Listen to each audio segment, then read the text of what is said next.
¿Qué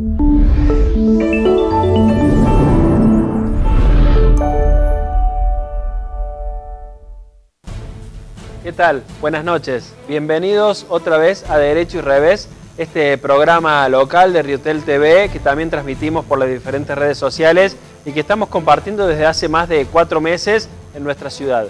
Programa previo a las elecciones generales municipales del próximo domingo. 6 candidatos quieren ser los próximos intendentes por los próximos 4 años y estaremos desandando y explicando todo lo que tenga que ver con esos comicios generales. También estaremos hablando de la violencia social. ¿Cómo la evalúan ustedes? ¿Qué pasa actualmente? ¿Cuáles son los factores que más inciden para que haya agresividad social?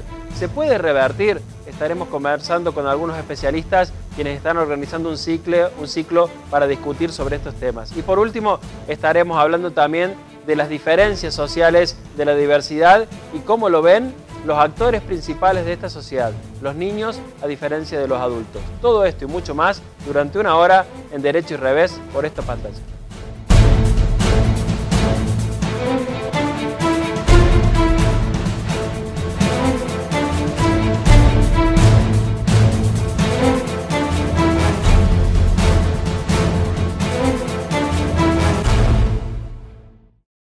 En medio de las campañas políticas que ya finalizan, hay un hecho que la semana pasada pasó casi desapercibido para gran parte de la ciudad. Sin embargo, debería ser una cuestión que paralice la ciudad y que involucre a todos, o mejor dicho, en la que todos se involucren. Un simulacro se define como una acción que se realiza imitando un suceso real para tomar las medidas necesarias de seguridad en caso de que ocurra realmente.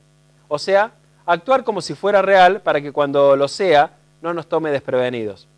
Y eso ocurrió el jueves pasado a la noche. Hubo por primera vez en la historia de la ciudad un simulacro que incluía a toda la población, al menos en teoría, y que fue nocturno, hecho también inédito.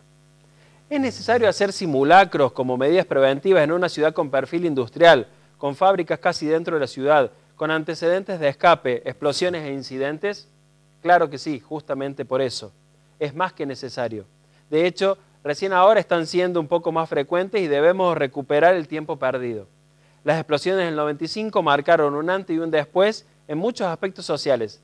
¿También en la conciencia de la gente? Jueves pasado, 21 y 31 horas. Comienzan a sonar las sirenas comunitarias de emergencia en Río Tercero. Son las montadas para avisar a la población que está declarada una situación de emergencia ambiental por químicos en el aire y que corresponde a la población hacer protección bajo cubierta. Es decir, encerrarse donde uno esté porque está en riesgo la vida. La simulación fue sobre un caso de escape de cloro en una de las empresas. En un caso real, sería de los incidentes de mayor riesgo para Río Tercero. ¿Es una situación lejana? No, todo lo contrario. La práctica apuntó a ejercitar a los vecinos informando a toda la ciudad respecto a la necesidad de protegerse bajo cubierta, es decir, en lugares cerrados cuando se escuchan las sirenas. Del simulacro participaron Defensa Civil y un montón de instituciones, centros médicos, personal de empresas químicas, entre los sectores que forman el Plan Apple, diseñado para actuar ante emergencias. El simulacro mostró, como en ocasiones anteriores, un mecanismo cada vez más aceitado y mejor equipado entre las instituciones ligadas a la actuación ante emergencias. Hay más coordinación, hay comunicación cada vez más fluida y aparentemente hay mayor conciencia de no ocultar este tipo de incidentes y más si se trata de uno de semejante tamaño para la ciudad. Pero por otro lado, se observó como casi siempre un alto nivel de apatía entre la gente y desconocimiento y expresiones como: pero si es un simulacro, parezco tonto sellando las ventanas y cerrándolas. O mirá si voy a dejar de comer el asado. O yo a esa hora no puedo. O yo salgo a caminar igual. O yo ni loco cierro el negocio. Y en otros casos directamente no sabían de qué se trataba. Dejen de ver la novela, dejen de comer y busquen cinta para sellar una habitación en la casa y encerrarse. Y si no la tienen, vayan mañana a comprarla. ¿Quién dijo esto? El intendente Martino después del operativo. Mientras en otra frecuencia de radio un vecino se quejaba de que nadie informa nada y que no se escucharon las sirenas en gran parte de la ciudad. El mismo intendente admitió que mucha gente no sabía del simulacro. Hasta ejemplificó que varios empleados municipales llamaron a Defensa Civil para preguntar por qué sonaban las sirenas. En concreto, Hubo una serie de hechos que combinados dan una radiografía de lo que pasó. Por un lado, en barrios más alejados del polo fabril o en los que la dirección del viento era en sentido contrario, las sirenas comunitarias no se escucharon. Los vecinos que estaban dentro de sus hogares ni se enteraron. Pero por otro lado, si bien hubo difusión por medios de comunicación, redes sociales y hasta WhatsApp, es evidente que no llegó a toda la población. Puede ser porque faltó más tiempo, porque los mecanismos no fueron los más adecuados y porque no se abarcó a toda la ciudad. Pero también tiene que ver una especie de, entre comillas, comodidad en nosotros. A mí nadie me avisó, dijeron algunos, y es cierto, pero también debería estar en la gente la conciencia de informarse y de participar. Los organizadores, está claro, deben mejorar la difusión y la logística, pero al mismo tiempo los pobladores debemos mejorar nuestra participación. Y hay una cuestión que llama la atención.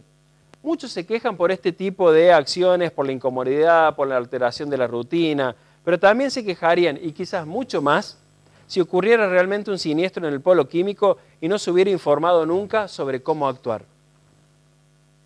A todo esto hay una pregunta inquietante, por cierto, que queda flotando en el aire. ¿Qué pasaría si realmente ocurre un incidente de esta magnitud? ¿Qué grado de conciencia, preparación y respuesta tendríamos cada uno de nosotros? ¿Sabríamos qué hacer y qué no? Para esto están los simulacros.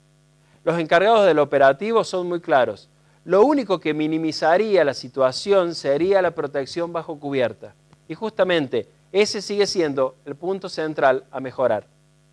No podemos confiar en la suerte o en la coordinación espontánea que tuvimos el 3 de noviembre. Tampoco podemos quedarnos sentados a esperar que se nos traiga todo en bandeja.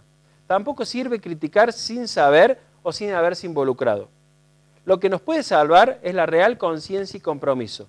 Tenemos a pocos metros de nuestras casas un conjunto de industrias químicas potencialmente muy peligrosas y que ante un incidente se pueden convertir en mortales. Nos pueden quitar la vida, sin exagerar. Entonces, no podemos seguir simulando que nada va a pasar. Debemos empezar a simular que lo más grave puede llegar a ocurrir. Y allí los simulacros son fundamentales.